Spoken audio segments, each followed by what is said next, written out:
Good morning. Good morning, everybody. I propose to start. We have a few changes in the agenda because we have two speakers, David Rosen and Lindley, who are going to speak by video. And then it's my pleasure to have with us today Katherine Marshall, David Moore, and Khushwant Singh. We are going to have between 7 and 10 minutes presentation from all the speakers. I asked Katherine Marshall at the end of the presentation to make a brief summary of what has been discussed. And then I hope that we will have around 20 minutes open discussion, Q&A with all of you. Then thank you very much for being there. Thank you very much for the invitation. My name is Jean-François de Lavison. I am French, as you can see with my accent. My experience is I come from the private sector, from the healthcare industry, in which I worked for 30 years. I was vice president in charge of international operations. It's a French healthcare group. And I left that group 10 years ago to create my own foundation, which is called Ahimsa Fund. Ahimsa, it's an Indian word, which means in Hindi, respect of life and non-violence. And the foundation is fully dedicated to health access for the poorest population in the world. That is not anymore a business, but is really a philanthropy. And we are working a lot with faith communities. Then I just want to make a few introductory remarks concerning that very, very interesting topic. Once again, thank you very much for the G20 Interfaith Association for inviting us. And just let me start with a few remarks. We need to care, not to vaccinate, but to care the population across the world against COVID-19. We have not to forget that we don't have only vaccination. We have also diagnostics. And due to diagnostics, we were able to take many decisions before having access to vaccination. We need to better collaborate together. We need to better share together. By necessity, the coming years will be different to what we were used to have. Healthcare means, and don't forget that, healthcare means addressing diseases, prevention, well-being, sanitation, affordability, access, treatment, and monitoring. Religious communities, and we are working with those communities now for more than 10 years, live closest to the most vulnerable population in the world. We don't need to reinvent the wheel. We have many, many things already, platforms existing, and we need to use them. And that project has to be an interreligious approach, Faith communities, for me, can play many roles to achieve the universal health coverage.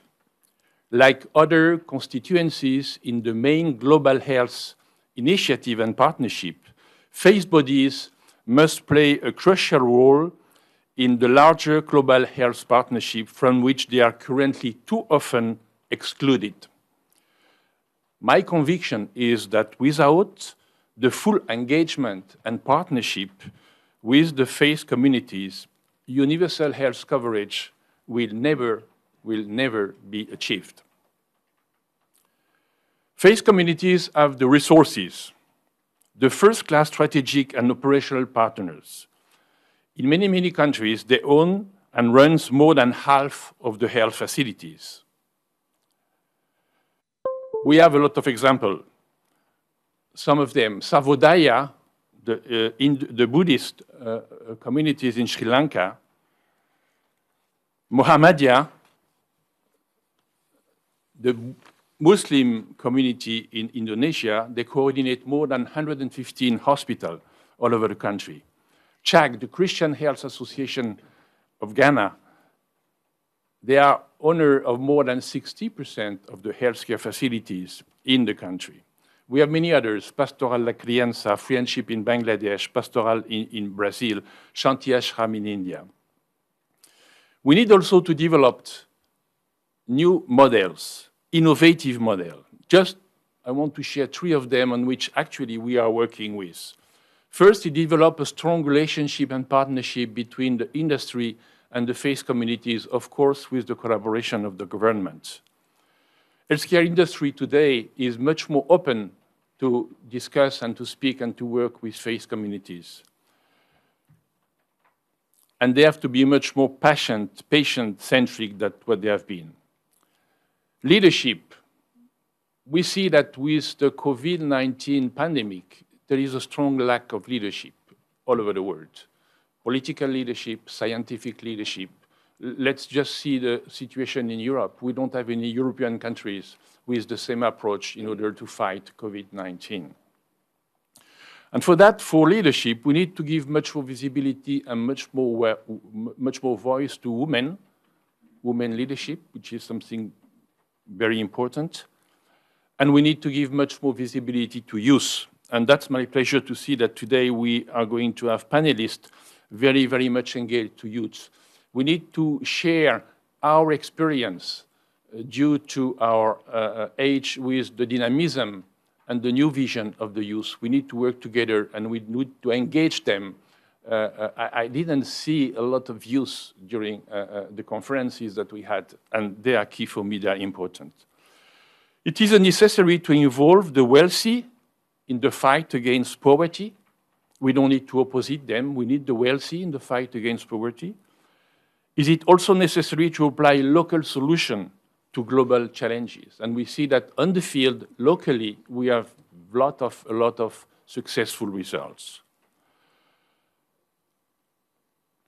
We need finally to work with the mobile care. We have in the world 4 billion people who don't have access to health care, essential health care. Then we need to find ways where the care is going to meet with the population. The population cannot go to the hospitals, to the cities, and so on. They are living in remote areas. Then we have to develop mobile care. And those mobile care, this is something interesting, are more and more used in our countries from the north. In my country, in France, we are starting to use mobile clinic to go to vaccinate people who cannot go to the hospitals. Then many, many solutions could come from those organizations.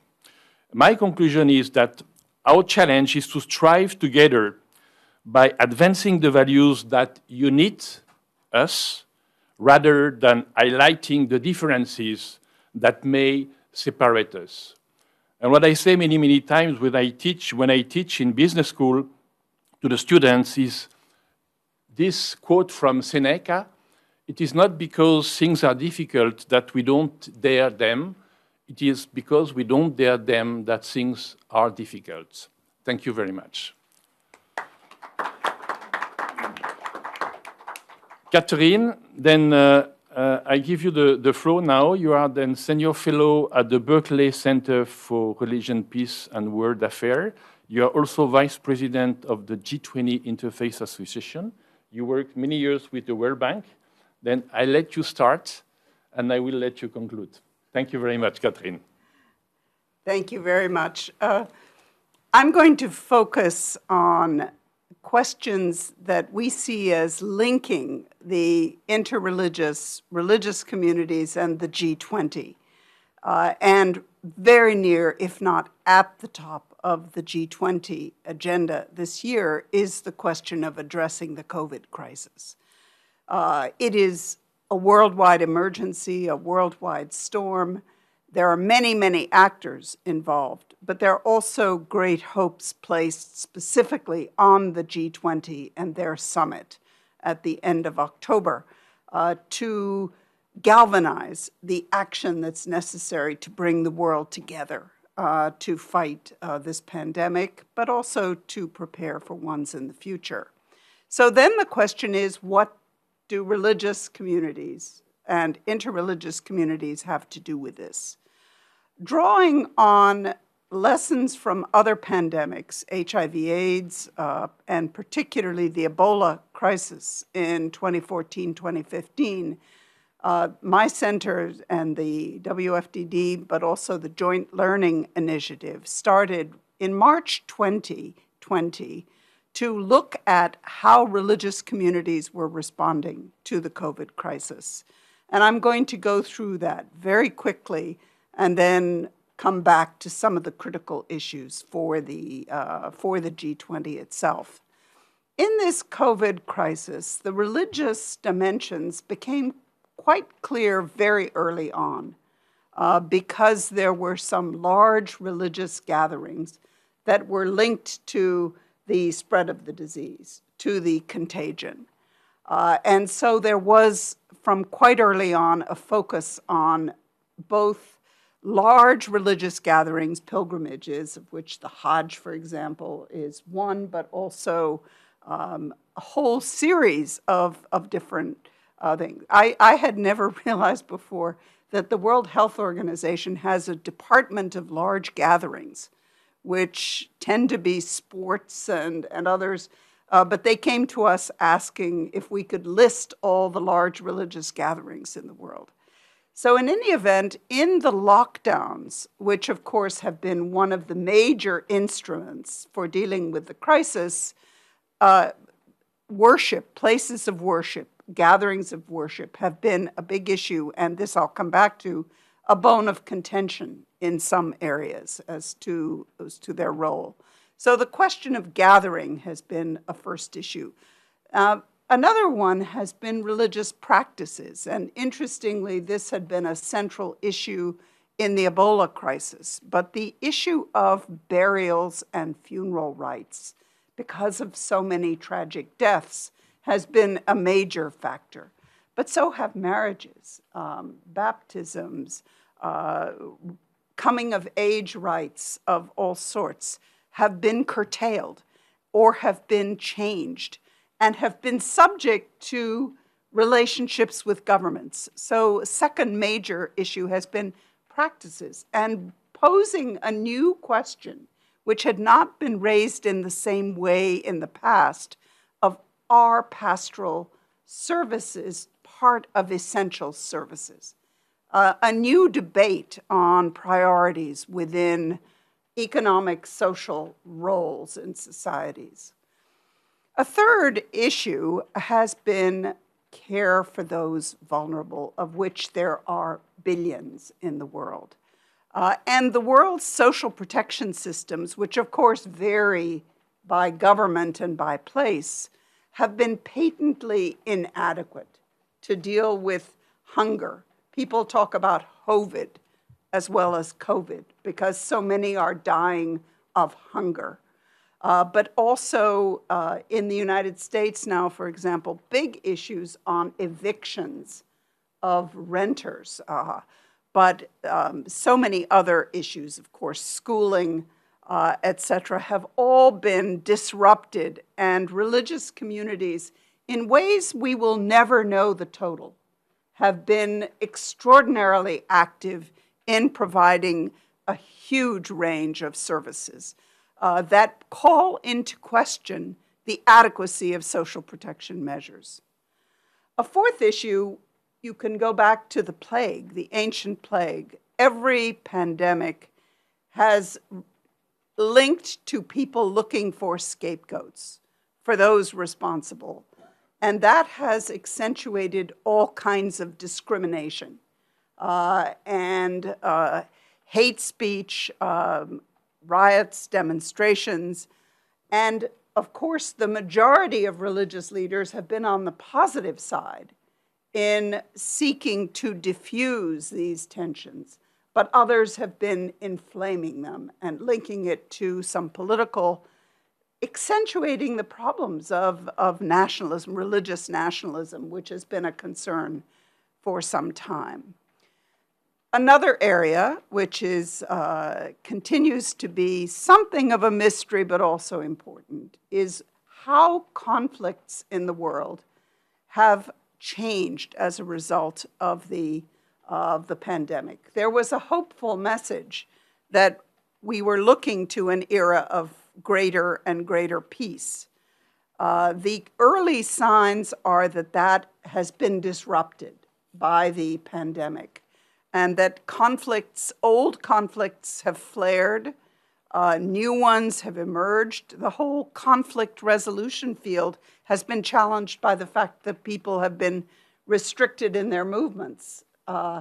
And that is another area that needs a lot of attention. And the final area, from the very beginning of the crisis, there was a hope that the common humanity that Jean-François talks about would lead us to build back in far fairer, greener, better ways. And the question is how religious communities are actively involved.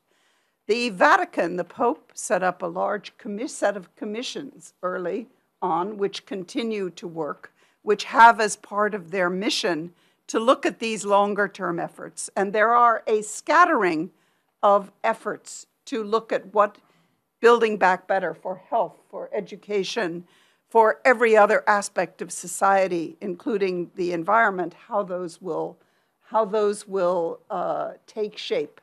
And my fear is that the muddle through may be a part of the reality, but I think we're hoping to see something much, much more bold and much more courageous and much more unifying in looking beyond the pandemic. So two immediate questions. The first one is that the issue of vaccinating the world is job one, priority one right now. And we're looking at what some call a moral catastrophe of so few people in poor countries being vaccinated. So religious communities have large roles to play in this immediate current drama that includes production of vaccines, distribution of vaccines through COVAX, but also the actual process of persuading people to be vaccinated, vaccinating them, and dealing with hesitations. So this is for the G20. For the G20 interfaith, this needs to be very near, if not at the top of the agenda at the end of October. The second question is how the pandemic experience will affect relationships between governments and religious communities. This will play out largely at a national level. And the expectation is that the lockdowns, the cooperation, both positive and negative, between religious communities and others will reshape relationships in many countries in the future, whether it's through the courts, through legal, or through political action. And we need to be attentive to how that is taking place. And also to the more negative sides of looking at hate speech and other issues. At the international level, within the United Nations system, within the G20 Interfaith Association, the ways in which these relationships look at the building back better, disaster preparedness, but also the kinds of reforms that we're hearing about here and that we're speaking about so often need to be addressed. And the religious communities need to be at the table, need to be engaged and a fully part of the next steps as we look beyond COVID. So thank you. Thank you very much, Katherine. You addressed two key questions concerning vaccination and the relationship between government and religious communities during the COVID pandemic. Let me now introduce you David Rosen. David will speak by video. David is the International Director of Interreligious Affairs of the American Jewish Committee. Thank you very much. It's a great pleasure to be with you. Of course, after the wonderful introduction, both from the chair and from Katherine Marshall, the most salient points have already been addressed, but perhaps I could just maybe add a few little aspects to them. So in terms of the role that religious communities can play, there is, of course, there are many precedents, as have been mentioned, but perhaps most notably in terms of recent history is the role that we saw religious communities play in terms of combating or responding to HIV/AIDS. As has been mentioned, religion is religious institutions are overwhelmingly the delivery system in terms of healthcare.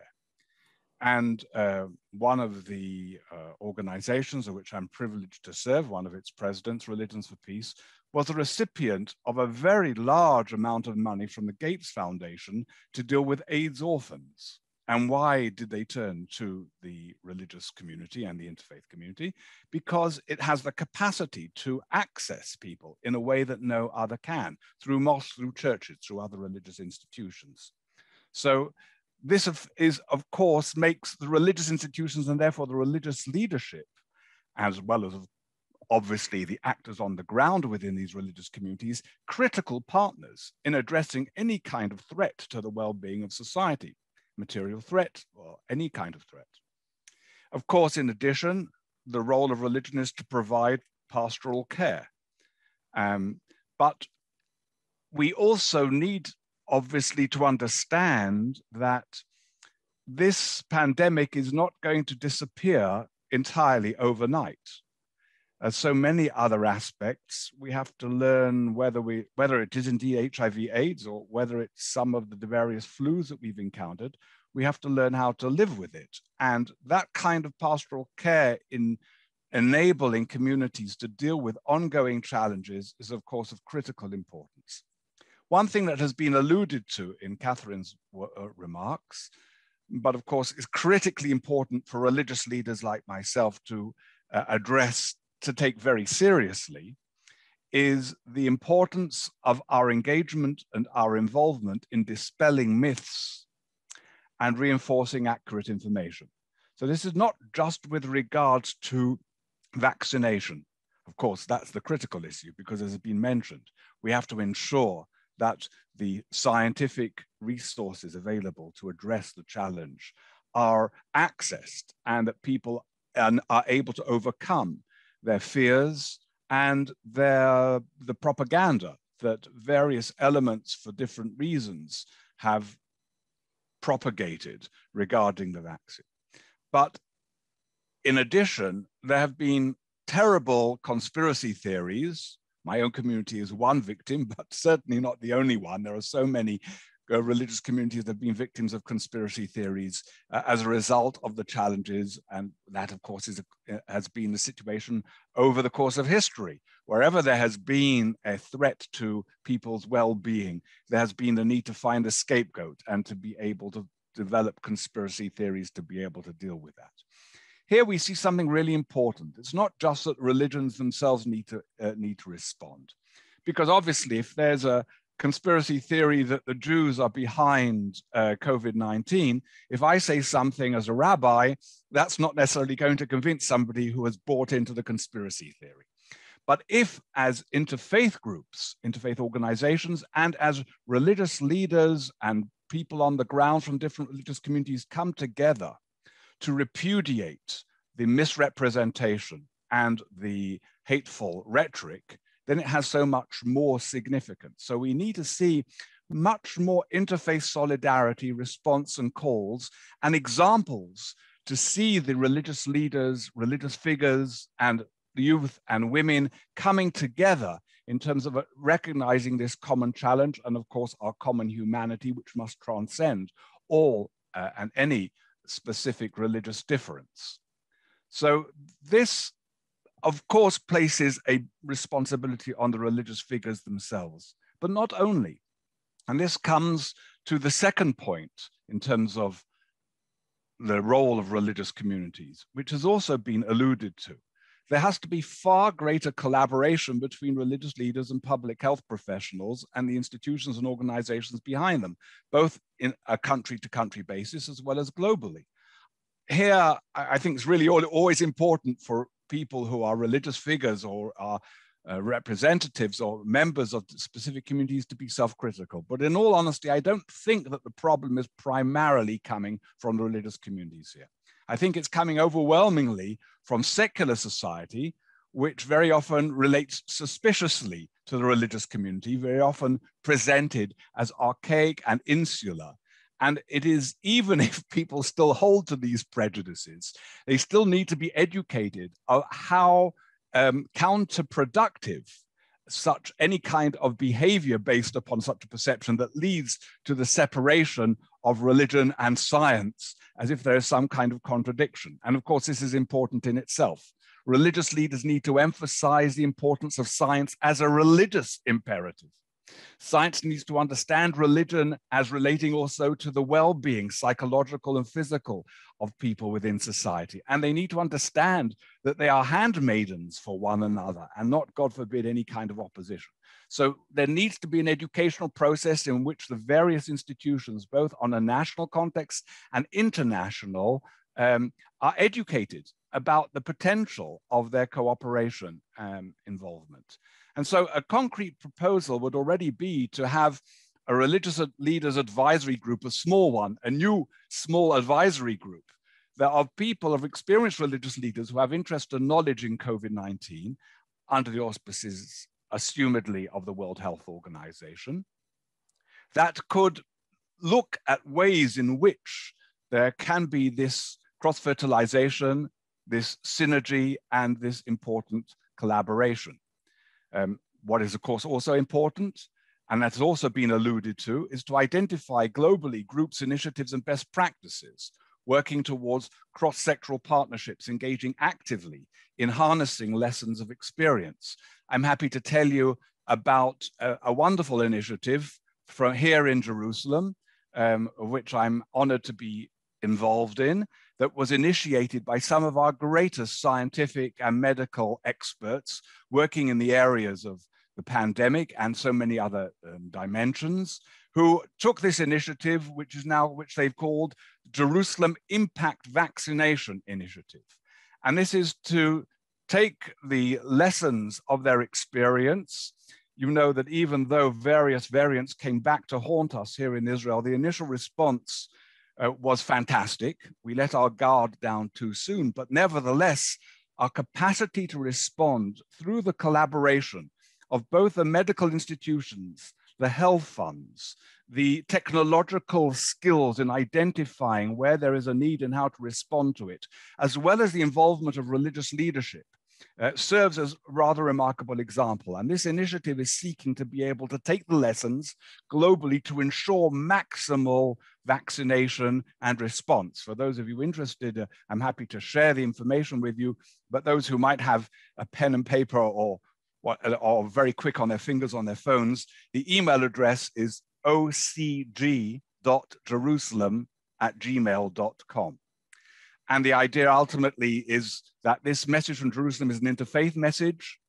All the local religious leaders, Muslim, Christian, Jewish, Baha'i, Druze, Ahmadi, will be involved in this, but ultimately to make this global. And there is so much that can work on that. So finally, I would just say that the need to be able to develop, just as we need for the world in its own health engagement and well-being, greater religious literacy, we need also better education of managers and medical directors in how to respond, and of course, vice versa, to the faith institutes to be able to have the benefit from the scientific field.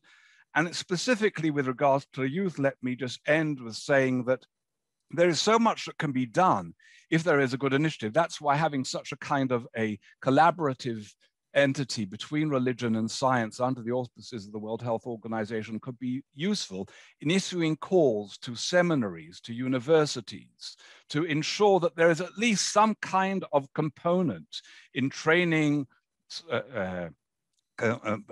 nascent clergy, people who are actually involved in communities and the services, in basic courses on public health. And of course, there are the organizations that need to be involved in terms of youth that are well known, youth movements, scouts, and then the technology, videos, podcasts that can get the message out. Thank you very much. Thank you very much, David. It's always a pleasure to have you, even from Jerusalem, but to have you and sharing your very interesting remarks. And I've noticed the inter-solidarity approach and the relationship between religion, science, I will say also religion, industry, many other topics for which we need to have a cross-fertilizing collaboration. Thank you very much, David. Pleasure to see you today. Let me now to introduce you Lin Li.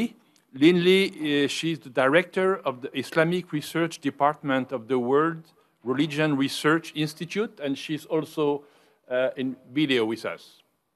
Lin? Okay, can you hear me? Yeah, we can hear you. Thank you. Thank you. Thank you, Chairman, and good morning, everyone. It's a great honor for me to join this meeting. My topic is about how does the Muslim community adapt to the development of a contemporary society. The world today is marked by the changes that previously unknown in the past century.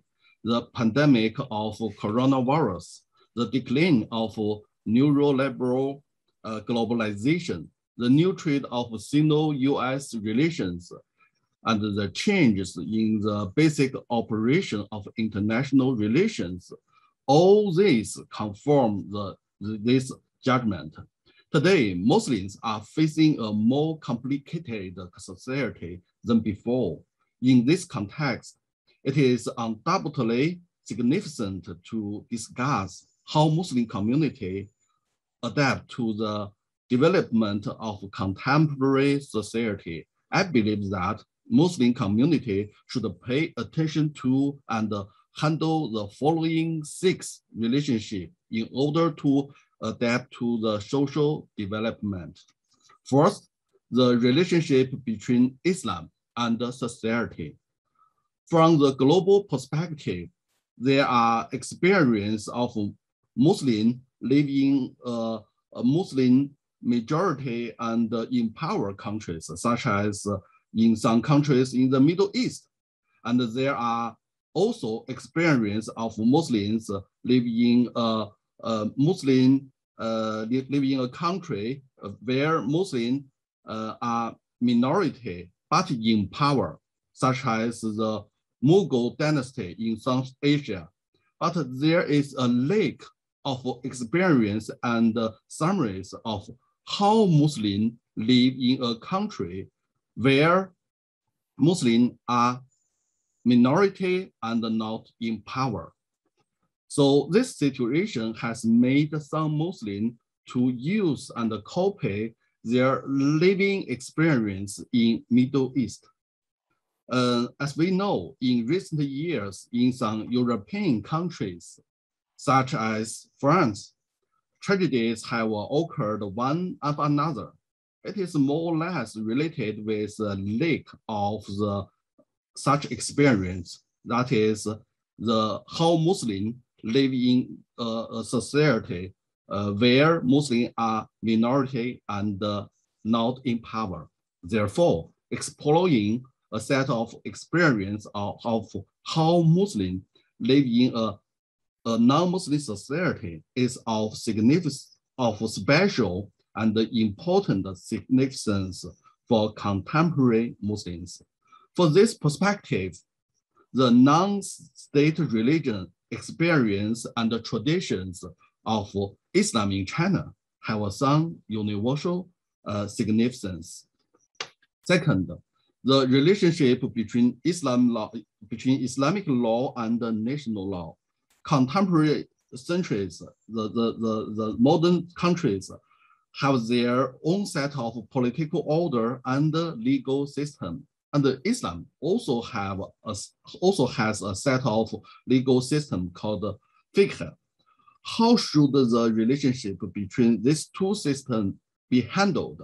So the best way for Muslims to deal with the relationship between the national law and the Islamic law is to make these two regulations to complement each other and not against each other. So the faith in Islamic tradition, faith, worship, and good deeds, that is Iman, Ihsan, and Ibadat, are a whole. The premise of being a good Muslim is to be a good neighbor and a good citizen. A person who person who broke the law and commit a crime can be everything but cannot be a good Muslim. But today, some Muslims forget that good deeds is inseparable from faith. So a renewed emphasis on good deeds is that Muslims today need to do. Third, the relationship between Islam in different countries. The relationship between different countries should be a relationship of equality, not be a relationship between the hindquarter and the branches. The Islamic culture in different nations and places are the flowers of different colors that Islamic faith blooms in different places. These flowers together constitute a splendid and beautiful Islamic garden. Just like the geometric patterns on the mosque, the universal Islamic religious faith and the localized Islamic religious culture constitute a beautiful relationship between one and many, where many contains one and one see many. Fourth, the relationship between Islam and other religions. Chinese society have the tradition so-called three religions are connected, three religions are integrated, and the three religions complement each other. It emphasizes that the social functions of the three religions, that is Confucianism, Buddhism, and Taoism. There is also a saying about that Buddhism in Chinese society, that Buddhism take care about the mind, Taoism take care about human body, and Confucianism take care about society. Today, some Chinese scholars have proposed that Chinese tradition culture should not be limited in the so-called three religions, but should also include Chinese Islamic tradition, which marked by the character of Hui, and the Chinese Christian tradition, which marked by the character of Ye. They together constitute a new religion patterns and the religious relationship characterized by the common glory of so-called five religions. The harmonious relationship between religions in China not only provide experience for different religions to coexist in the same society, but also provides a reference for the dialogue between different civilizations. In contemporary society, Muslims should not only pay attention to the dialogue between different religions and different civilizations, but also need to find out that what value they can provide to human civilization and the society in which they live. Fifth, the relationship between Islam and the social development. In recent years, China developed rapidly, and the Chinese Muslims catch up with China's development and have a better condition to practice their religious beliefs. In past 2 or 3 decades, along with the increase of their economic position, in Chinese Muslim, the number of Hajjs have increased rapidly also. That is, every year there are more than 10,000 Chinese Muslims go to Mecca to fulfill their religious practice of Hajj. So poverty and the backwardness are not Islam. The Islamic faith should provide valuable spiritual resources and motivations for social development. China advocates the community with a shared future for mankind under the Belt and Road Initiative, and hope all countries and societies, including Islamic countries, to take to develop together, to complete the transformation from a traditional society to a modern society, and realize the dream of social development and prosperity. 6, the relationship with the epidemic preventing and control. With the coronavirus, the epidemic, China has been one of the countries that have done the best in the epidemic preventing and control. So Chinese Muslims have made important contributions to China's epidemic preventing and control. According to some statistics, since the outbreak of the coronavirus, the Islamic community in China have donated more than 120 million yuan in donation and materials for preventing and control of the coronavirus, which is the most in all the Chinese religious communities. And some mosques have taken action to control the spreading of the epidemic, such as open an online system and suspending some public religious activities. So there is a view that coronavirus will bring great change to the world, and the whole world will be divided into 2 parts with this symbol. So we cannot foresee the future, but the contemporary Muslim community should pay attention to the preventing and the control of the epidemic, and take active measures in many aspects to adapt to contemporary world, and which has undergone the shaping of coronavirus. So that's all. Thank you, Chairman, and thank you for your patience. Thank you very much, Lin, and for this very complete presentation. You spoke about minority, religion, and government, collaboration between, and necessity to collaborate. And I'm sure that during the debate, we are going to be back to you with some specific questions. And thank you very much for your contribution.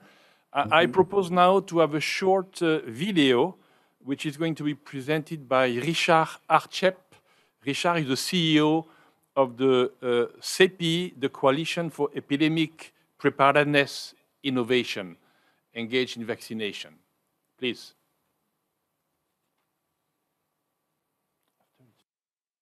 Cyprian, writing almost 1800 years ago in a time of plague, exhorted his Christian brethren not to fear death, but to live faithfully and serve the suffering. What a great thing is it, he said, how pertinent, how necessary that the pestilence and plague, which seems horrible and deadly, searches out the righteousness of each one and examines the minds of the human race.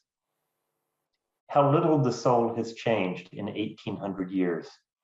Today, just as plague and pestilence did in the past, the pandemic presents a set of profound challenges to people of faith. For many, no doubt, it is a challenge to faith. How do we make sense of or assign meaning to something as arbitrary in its effects as a virus, something that has disrupted the lives of almost everyone on the planet, and that some now estimate may have killed upwards of 15 million people? How do we justify, in religious terms, the inequity of the virus and the inequity of man in responding to it? It is also a challenge of faith. We worship together in communities of the faithful, and our religious institutions have struggled to adapt to social distancing, to changing rules, to the politicization of the response. At a time when what we need most is solidarity, we have been driven apart, both physically and spiritually. And profoundly, it is a challenge for faith, a challenge to rise above the individual, isolating, alienating fear that separates us, and a challenge to demonstrate the care for others that our faith traditions teach.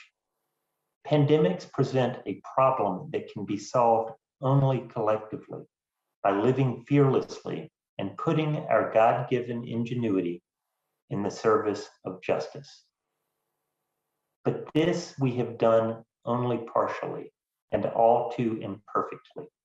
The benefits of our ingenuity are perhaps nowhere better demonstrated than in our vaccines, which have been developed at unprecedented speed and now are being delivered at scale. At last count, some 31 vaccines have reached phase 3 clinical trials, and many have been licensed. Over 5 billion doses have been delivered. For the countries that have access, the vaccines are nearly a deliverance, but the inequity of their distribution is nearly unbearable.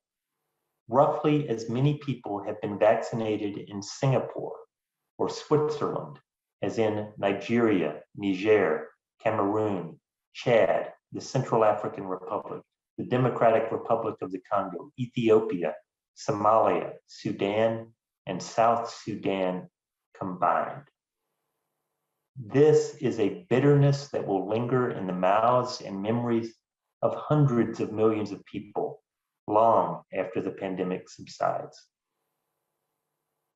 It is not within the gift of any of us individually to heal this glaring wound or to determine the actions of governments, but it is plausibly within our gift to persuade the minds and move the hearts of those we can reach, to resolve any hesitancy they may feel personally about the vaccines, and to convince them that global cooperation is right, good, and important. Technocratic governments, in my experience, are mainly blind to the power within communities of faith to mobilize and inspire the public, whereas politicians may understand that power, but usually regard it instrumentally or even cynically. But as leaders of communities of faith, you are uniquely positioned to play an important role in answering and addressing the concerns your communities may have. You have influence with other faith leaders and your own faith communities, to be sure, but also with officials and policymakers and in society. This is an important moment to step up, to leverage that influence and contribute to building a more just world.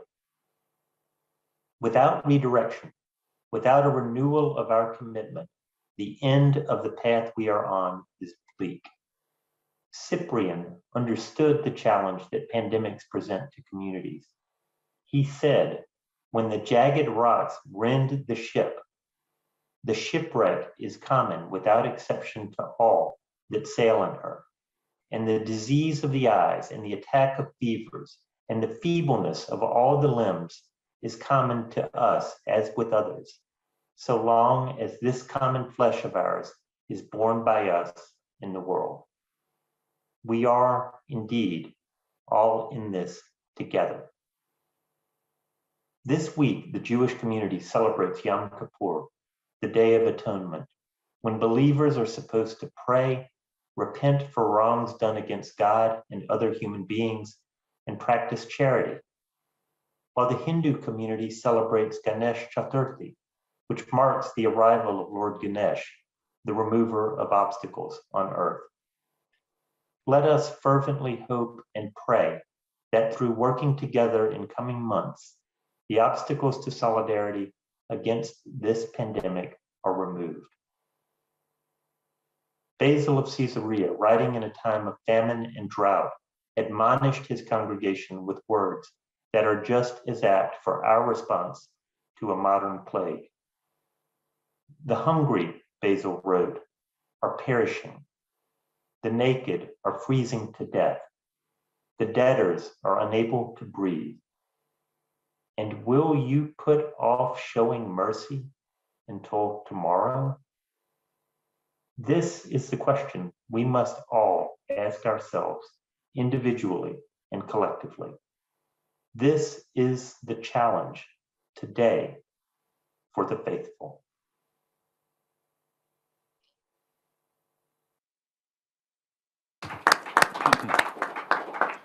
Thank you very much. I just want to add something concerning this. The video, it's something I see now for the last, let's say, 5 years, 6 years, is the openness from those international organizations like WHO, like CEPI, but also like the Global Fund, to collaborate and to work and to open the discussion with the faith communities. We are still far from where do we need to go, but I think it's a starting move. We need to push in that way. We need to insist that for the next meeting, conferences, which are going to be organized around vaccination, COVID-19, faith communities have to be present.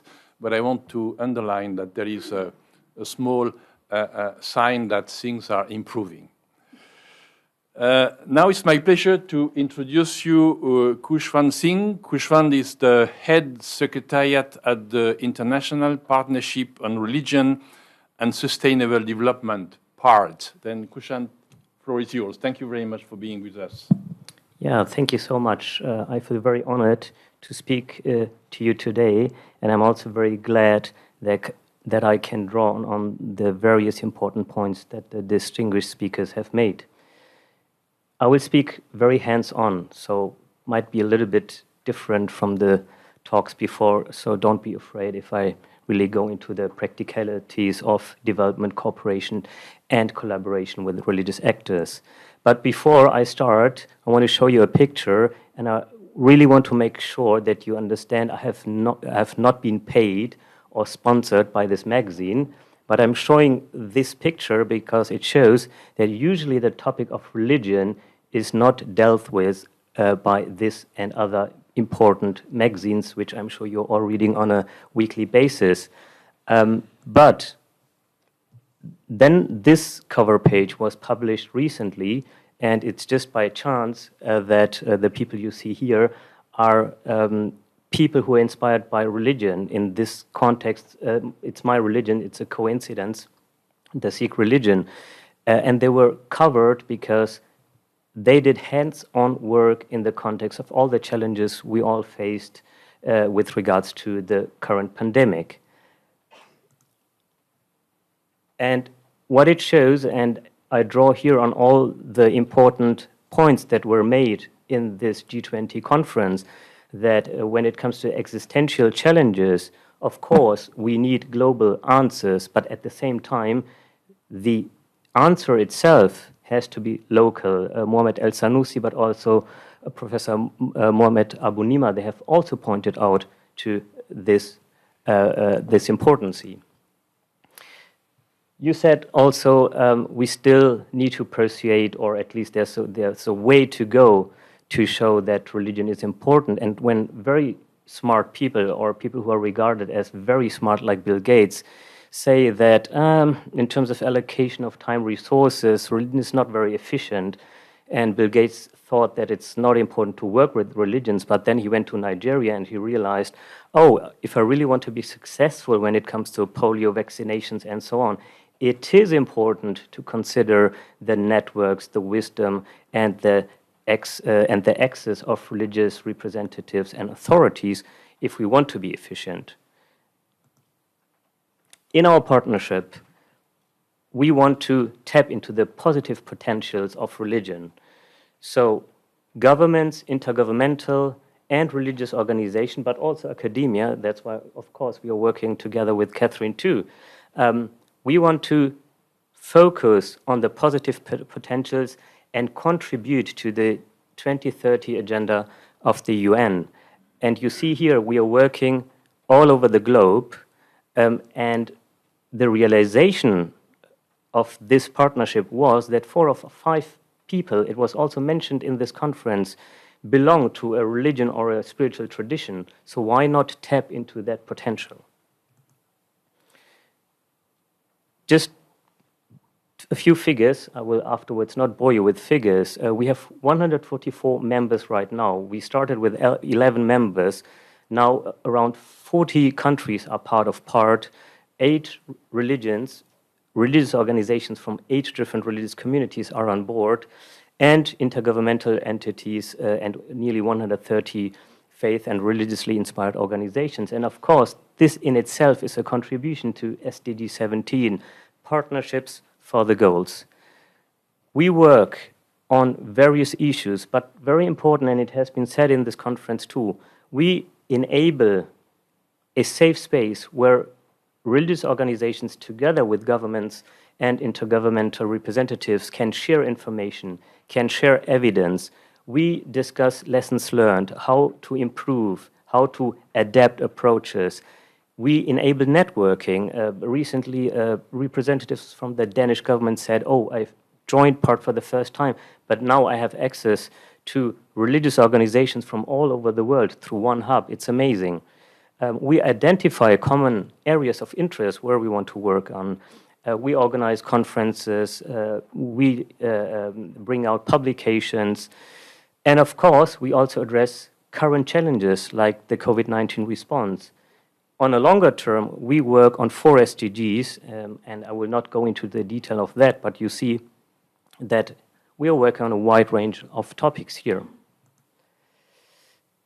Katherine, you also mentioned these points. The fallouts from the pandemic are huge. I'm not going into the details, but it's very obvious, and especially for those people who are already marginalized.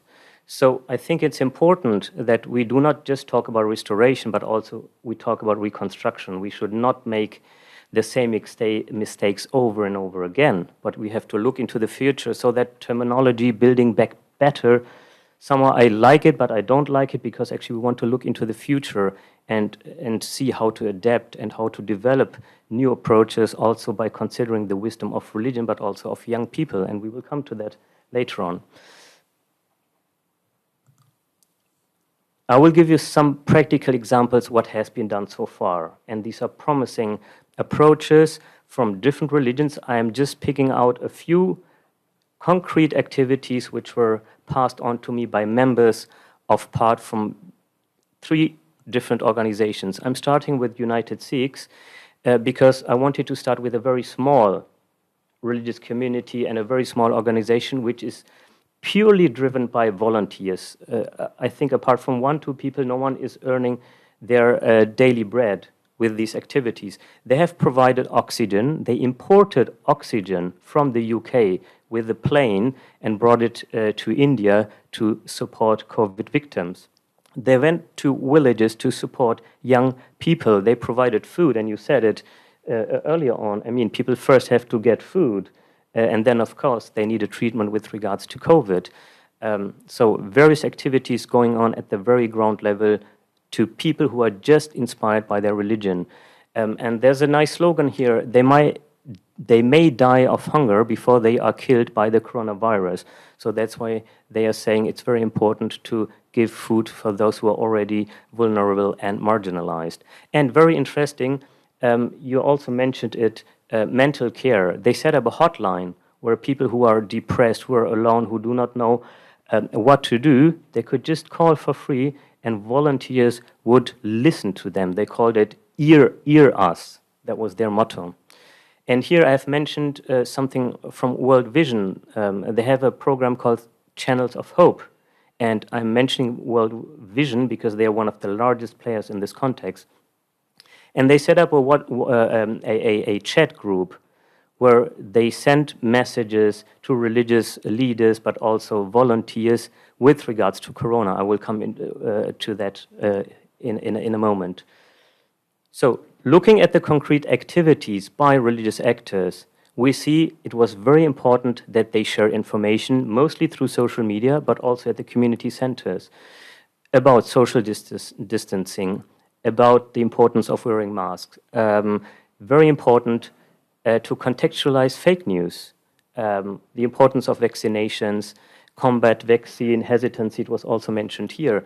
They worked on these issues and informed people. Concrete action, as I have said, a lot of things were done on the ground, and it was also mentioned, support with last rites. It's very important that this continued during the crisis. Training is another aspect where religious actors played an important role. Concrete training in terms of hygienic training and how to train people so that they become multiplicators in that field. And one other important aspect, which is not mentioned very often, religious actors also develop tools. For instance, a barrier analysis was developed by World Vision to identify reasons for vaccination hesitancy so that you can develop tailor-made programs to tackle these specific hesitancies. Mental health, you mentioned it. It's a very important point to give room to victims, to listen to the relatives who are left behind. People got depressed, and this was offered by various religious actors for free all over the globe. And of course, this is also very important in fragile contexts. Last point, advocacy.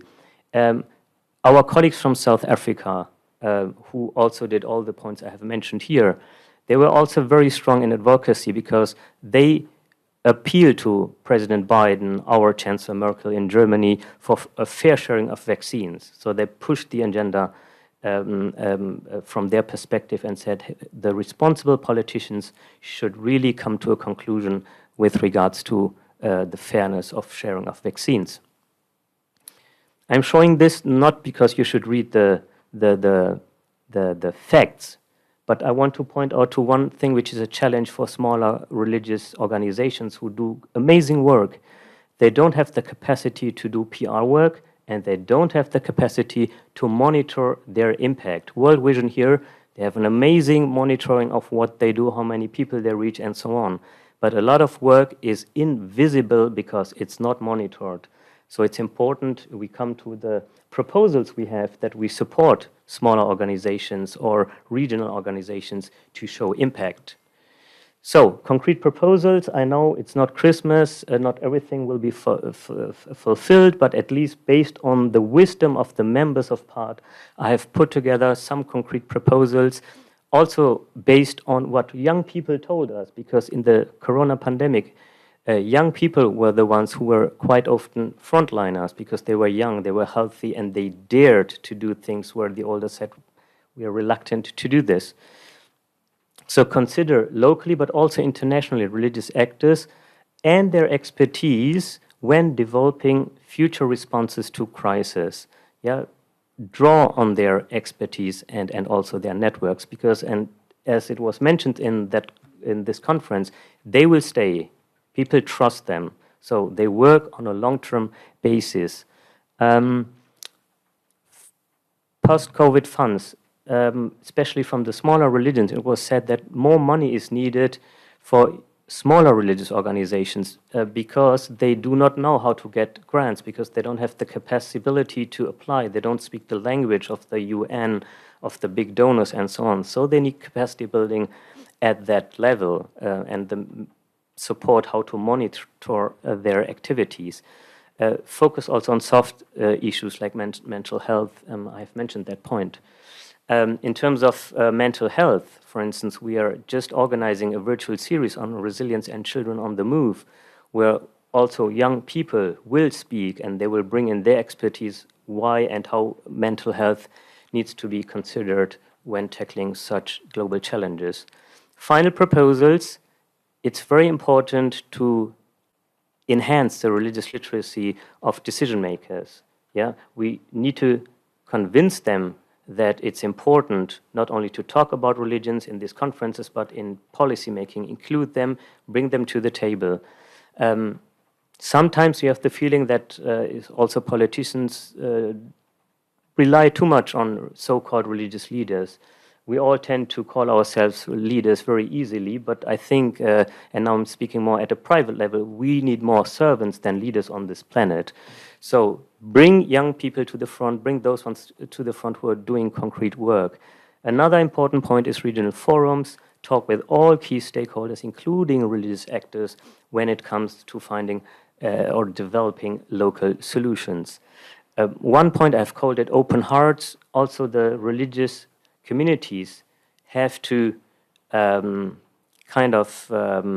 think about their responsibility and come to the conclusion that perhaps more creative solutions are needed. Open religious sites for testing, for vaccination. Like in our tradition, it's actually it's normal to have a doctor at a religious place, so that people who would not go to the doctor or cannot afford it, they just come to the religious community center and they have a doctor they can consult for free. So here's my invitation, especially I also see young people here, or at least a few. You are invited to bring forward your proposals, what we can do within the context of PART, and how to synchronize the approaches we develop with local, cultural, economic needs. So we are very happy to receive them. My last and really last point, theology matters. Whenever I talk in this context, everyone tells me theology matters. And the WhatsApp messages that has been sent out to inform people or to show that it's not based on a conspiracy theory and so on, the vaccination issue, they used scriptures to give evidence to the people to show this is what the scripture says, so don't let yourself astray by conspiracy theories or fake news. So for this, we have developed one book. It's called Voices from Religions on Sustainable Development. It's there in English, in Chinese, in Arabic, and French, where we draw on the scriptures and link it to the current challenges of our current times. Thank you so much. Khushwant, thank you very much, and I strongly recommend to you to join and to follow the PART initiative. I think that, and I say that we have many platforms, existing platforms. PART is one of them. We don't need to reinvent the wheel, but we need really to collaborate and to cooperate with what it is existing today. David, your turn then. David, thank you very much for being patient. You are Associate Director of the International Center for Law and Religion Study. I want also to mention that you passed 2 years working with the USAID, the U.S. Agency for International Development in Washington, D.C., which gives you also a very broad experience. Then, floor is yours. Thank you very much, David, for being with us. Thank you, Jean-François, and thank you, Khushwant. I think you set up my presentation very well. What I hope to do today is to quickly summarize the breadth of the impact that the pandemic has had, and against that, highlight the role that religion is playing, can play, in responding to the breadth of challenges, and then offer one suggestion that has not been made to date. So we've talked about a number of the impacts of the pandemic, certainly the number of infections and deaths, the impact on physical health directly from the pandemic.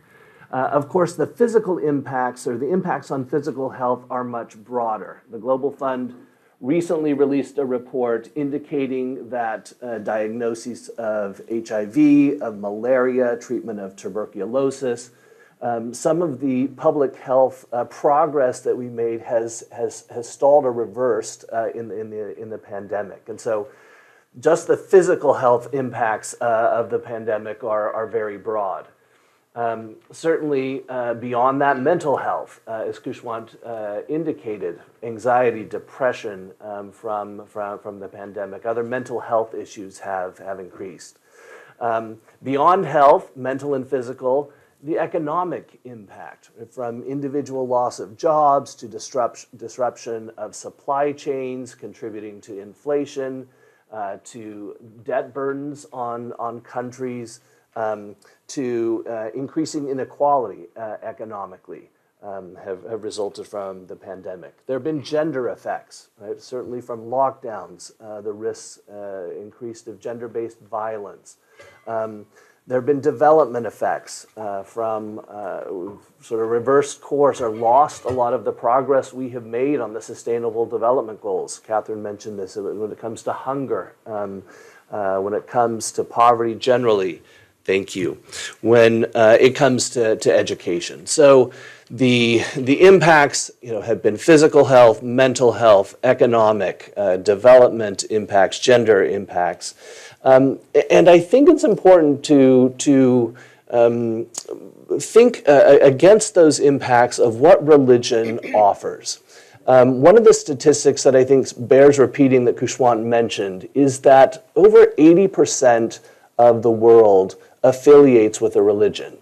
And of those who don't report affiliation, many of the remainder indicate that they have religious or spiritual beliefs.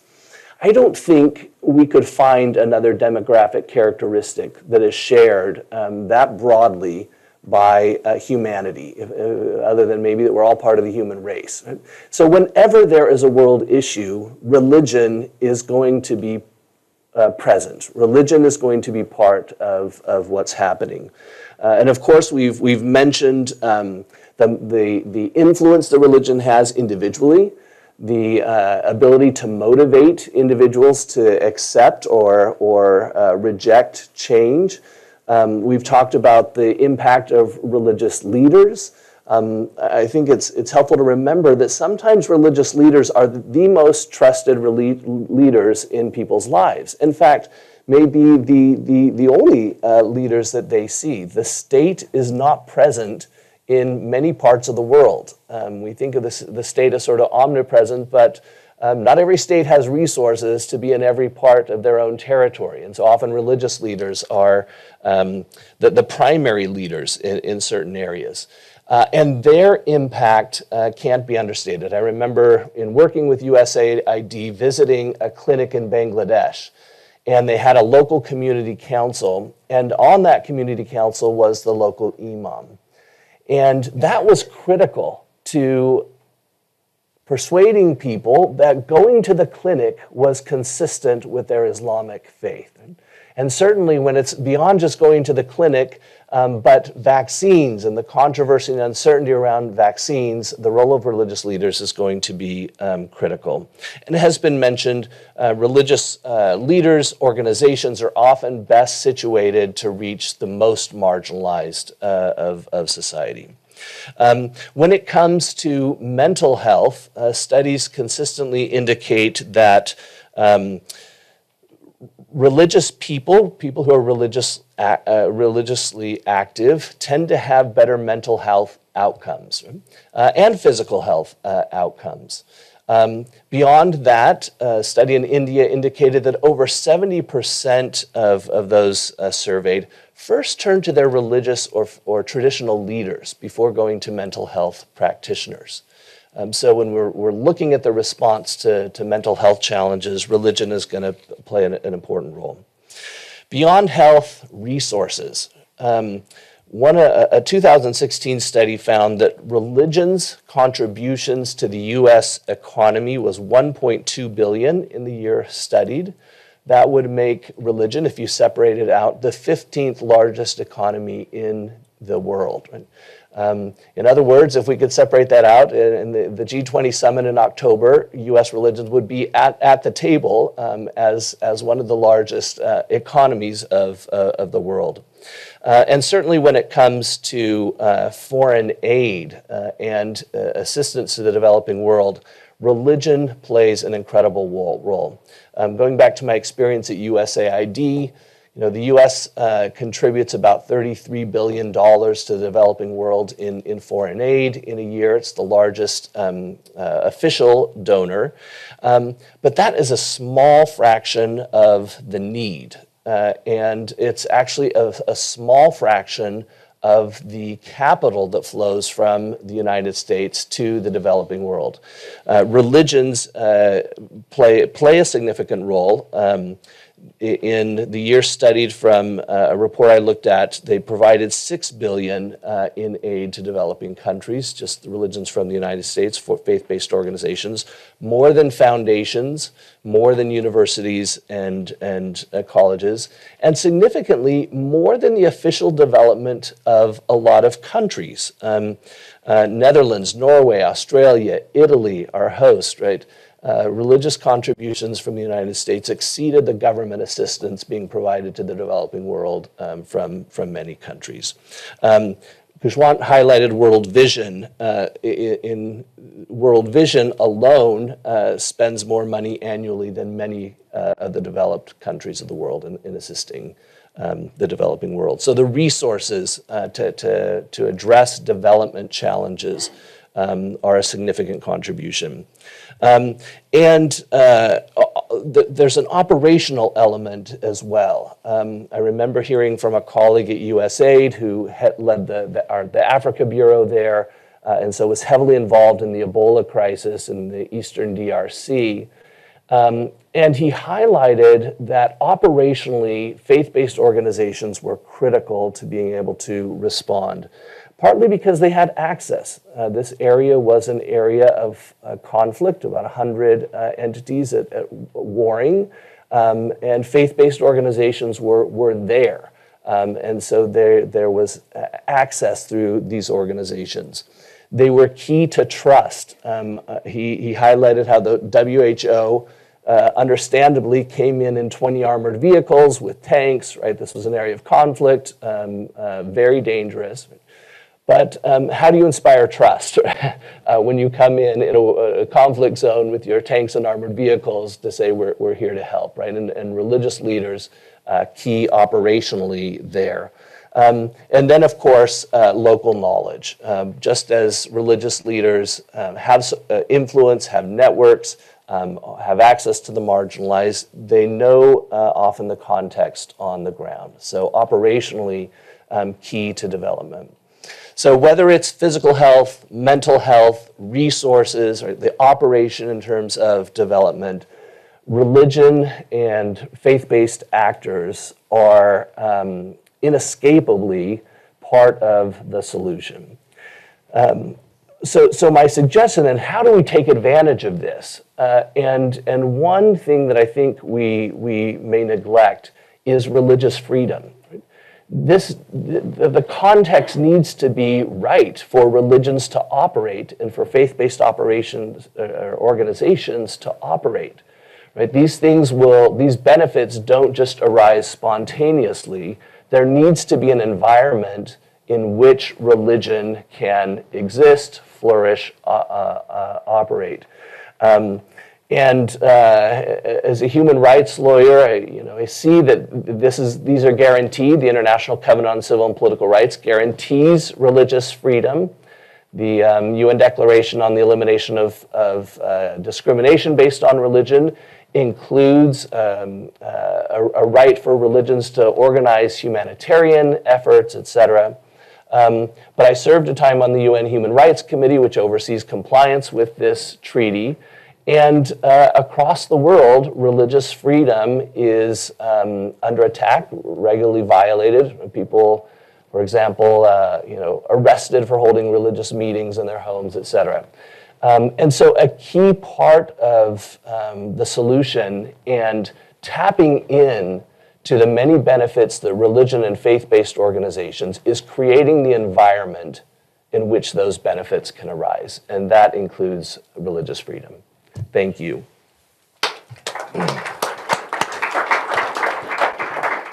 Thank you very much, David, and impressive. And I think that's something that we have forgotten many times is the financial resources of the faith communities. It's impressive the numbers that you mentioned, and I think that you want to facilitate the collaboration, and we want to educate the potential partners. We need to realize that they have a fantastic financial resource. We are a bit over time, but I want to ask to Katherine, and I know Katherine now for many years. She has a lot of quality, but one of the qualities that she has is she succeeds to sum up the discussion very well. Then Katherine, I'll let you the floor now. Can you try to sum up what has been discussed between the 6 speakers today and to try to highlight the main points?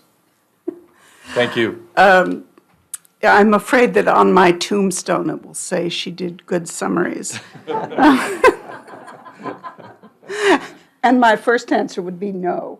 I can't summarize, but I think some points to emphasize here is, first of all, the COVID crisis not only highlights the very specific links that religious communities have in the process of responding, the global and the local efforts to respond to the COVID crisis. So the most immediate critical issue, which I think we should not let go, is the vaccination challenge. And as several people mentioned, the specific effort to deal with the misinformation and the hesitancy. It's an ironic situation that as each country begins to face this practical aspects of what they call rolling out the vaccination, you have different phases. So the first phase, obviously, is getting the vaccines invented, getting them there, then responding to the priority communities, healthcare workers, et cetera, and then dealing with those who are reluctant, which is the place where the United States, for example, is right now, is the people who have free vaccine readily available and who are hesitant still. But in many parts of the world, they're not even at phase 1 yet. So this global vaccination campaign, I think a number of people have highlighted it. But I think particularly Khushwant and Dave have highlighted that this is situated in the broader issue of a common approach between the development communities at large and religious communities at large. And there have been historically many disconnects, many gaps in understanding. People are not always at the same tables. And so making that case is what you were doing. And I think to some extent what PARD is also doing. But as Jean-François emphasized, there are many platforms now that have developed, that have emerged. The problem is they're not working together very well, which is, I think, another message that has come out from this is the need for much more common effort really to address what the challenges and the issues are. And coming back to the bigger issue, that is a G20 association role. I mean, that is why this G20 Interfaith Forum is focusing on that. I think another point is the challenge, which I think Khushwant was highlighting, which is a classic one, between sort of global inspiration and ideas, and we know we need to cooperate, we know we need to do this, we know we need religious literacy, we know we need development literacy, et cetera. But how do you then translate that to the local level, the community? It's capacity, but it is always complicated.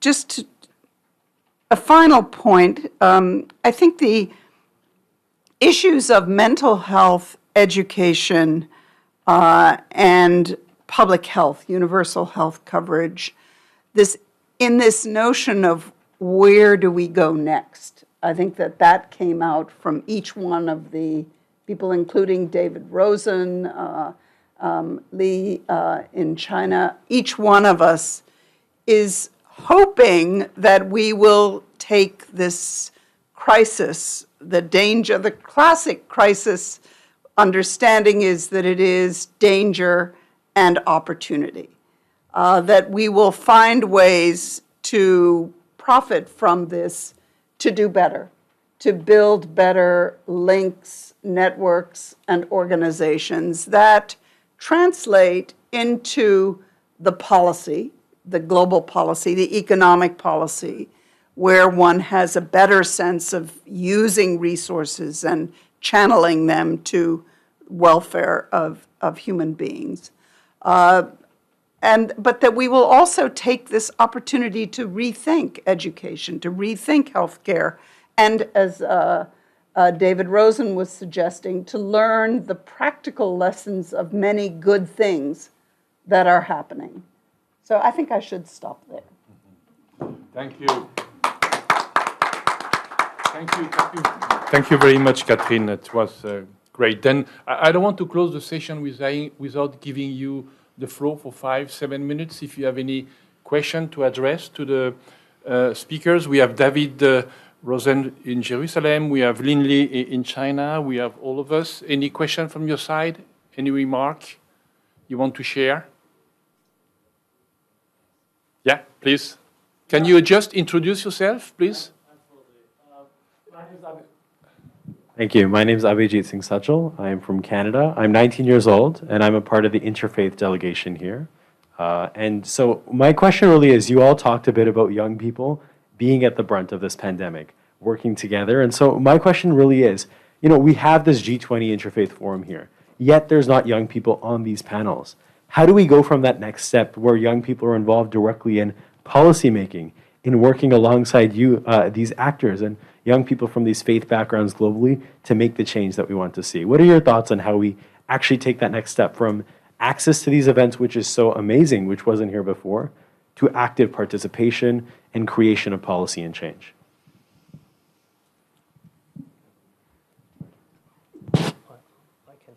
Yeah, you want?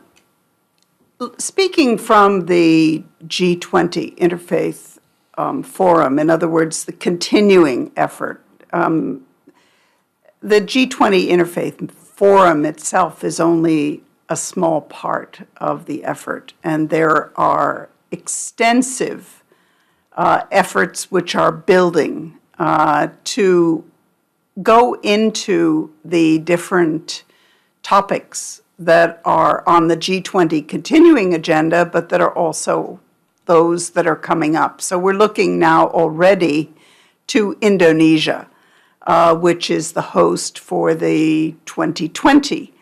And there are extraordinary opportunities for people young and old, including, of course, the youth organizations, but also people to contribute through those. I would also say that there are many other efforts. I know Jean-François, he is, again, a passionate believer in bringing young people into, and he has a fellowship program which we've been working with people actually having projects in the health sector, working on a wide range of activities. And I think if we looked at many of the people here, they could point to the same thing. I think David pointed some out. I'm sure there are things in China. We're involved in the World Faith Development Dialogue, the Joint Learning Initiative. Each one of these activities has both opportunities to contribute, but also dedicated specific efforts that are trying to make sure that the prejudices for age and for men and for whatever else are the sort of instinctive reactions, that we counter those to bring in a more inclusive approach. Thank you very much, and very good question. What I say many times is we need to bring together the wisdom and experience of age with the dynamism and the will and the optimism of the youth. And I think it's something that we have to cope together, to work together. And we have to avoid to create new silos, because we have our program of fellows, but many people have their program of fellows. And what we need to do is to think on how can we bridge those programs in order to have a much global approach with the young generation. And that's a fact what Katherine say. We launch in my foundation many projects on fellowship, but with the objective to connect and to bridge those projects with the international health organization like WHO and the others. Then anything you need, we'll be happy to speak with you. Any? Audrey. I just want to mention that as part of the G20 Interfaith Forum, each working group does have a youth representative from Akwe. Okay, thank you. Yeah. Yeah. Please. Thank you. I'm Chris Ferguson, and until recently with the World Communion of Reformed Churches, which is a large global part of the Protestant family. And I just wanted to add to kind of the mapping that one of the mobilizations within our particular community in response to COVID was not only all the very impressive number of factors, but actually, in fact, a new effort from what we would call in our tradition, the prophetic tradition, to actually put all the pieces together and be clear about what the COVID pandemic has revealed about the state of the world. And this is, you picked this up, I think, when you mentioned you're ambivalent about the phrase building back better. And it has to do with a great deal of, perhaps on the side, but actually understanding that this isn't just any kind of opportunity, but it's actually an opportunity that demands a change directed to actually the world social order. And that its mechanisms, its apparatus, its the forms of global governments, and that so that there is a religious tradition now at work about all the religious contributions that aren't only service-oriented or overcoming problems, but in fact transformational, and that have to do with using religious resources, which we would call to read the signs of the times, and to look at what are the structural things that are imperatively called to change that block us from being the human community that God wants us to be. So I just wanted to add that there is a great deal of energy, although in small concentrated things. Well, a lot of groups are working very hard on questions of service. Other people are saying, what does this tell us about the world, and what agenda does it set for us? So just a thought of adding that to the mapping. Very good point. Yeah. Thank you very much. I have some sign that we have to stop the session, but I want to give the last words to Asa Karam. Asa? Thank you very much. I'm so sorry that I missed a great deal of the presentation, but I'm delighted to have you all, and I just wanted to pay tribute to each and every one of you for the work that you do. I also wanted to say that it isn't the lack of energy on COVID response. There's plenty of work being done.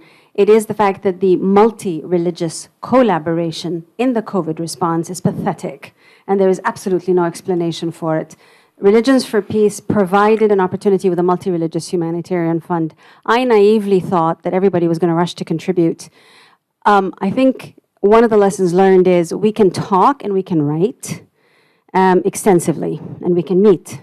But at the end of the day, the real measure of how we care is whether we're prepared to part with something dear to us in the service of others who are not from our community, not from our organization, and not representative of our own institutions. And that willingness to part with something dear to us, a resource, time, effort, in the faith communities is already overtaxed because every single faith community is a first responder and doing plenty. But the willingness to part of something dear to us for somebody else, for other faith traditions, for other organizations, with others, is not happening. And unless and until we can do that, I think it's just conjecture to speak about multi-faith work and interfaith work and to laud ourselves. But if we're willing to put our own scent in the hands of someone else, for someone else, that's when we're actually doing something that is called upon by our own faith tradition, rather than uphold our own organizations. Thank you. Thank you. Thank you very much, Asa. Then, thank you very much for your participation. Thank you very much, speakers. Thank you, David from Jerusalem. Thank you, Lin from China. Thank you, all of you. It was a pleasure, and hope to stay in touch together. Thank you very much. Have a good day.